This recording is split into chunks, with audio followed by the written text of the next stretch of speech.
So just continuing the readings, page 282, full explanation of the mind training. Without this, even if you learn all kinds of sciences and knowledge, you will be disappointed. You remain vulnerable to malevolent force and negativity. It's necessary, therefore, to train decisively the moment your throat tightens and becomes dry. Nothing will be realized if you postpone it. If, however, you can practice in this manner, you will succeed in what is referred to as the right teaching for the right person. The right teaching serves the right purpose. This cannot occur if you undertake the practice of an obligation.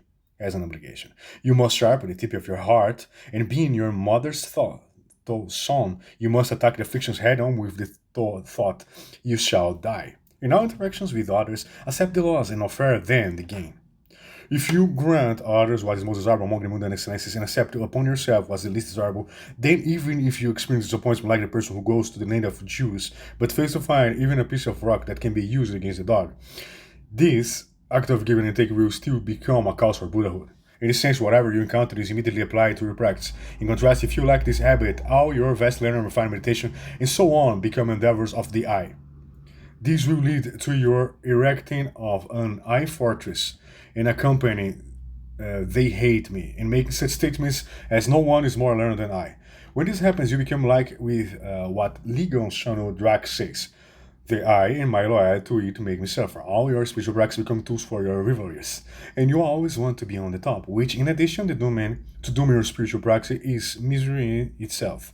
If on the other hand you take your hat off to everyone and take upon yourself the loss that increases your happiness, it does not take long. This effect will manifest the instant you engage in the reflections.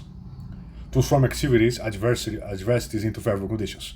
Fourth, taking adverse conditions onto the path is threefold. Take suffering, take the unfortunate era, and take the deficiencies. Taking suffering is presented in the following line. When both are present, take them all. When you're driving to despair suffering and its origin, do not cry out, how will I ever succeed in my spiritual practice, and become disheartened and demoralized? Instead, take the sufferings of others and add these onto your own.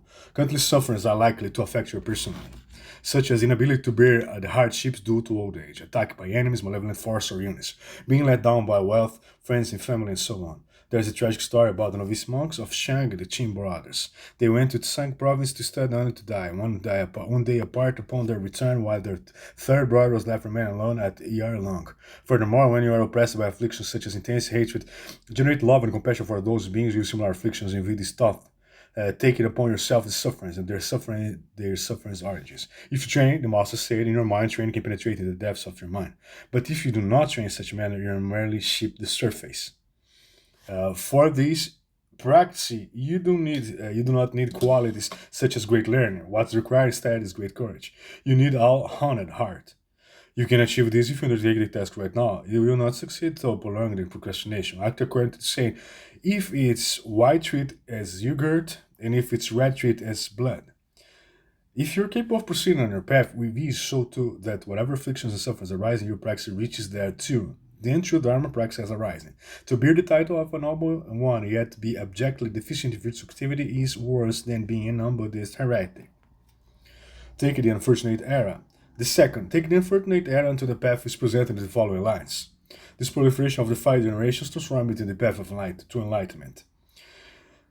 At this time, when only undesirable events reign, in this last 500 period, an era degenerate in terms of sentient beings' lives, afflictions and views, when the pursuit of Dharma practice, such as the seeking of enlightenment, remains difficult, this mind training helps transform all of this into the path to enlightenment.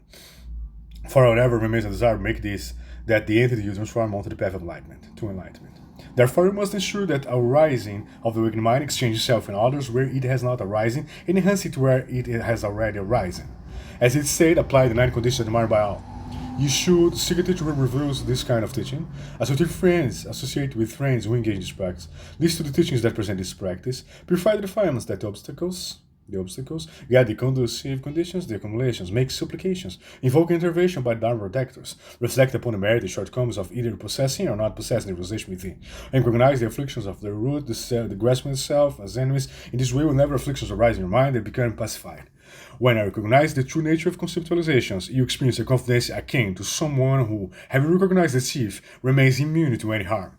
Even if you remember to do this once, or develop desperation for it once, or experience a drive for admiration for it once, it will become a remedy, even were you To interview 100 people, you'd find no meditation to practice other than this.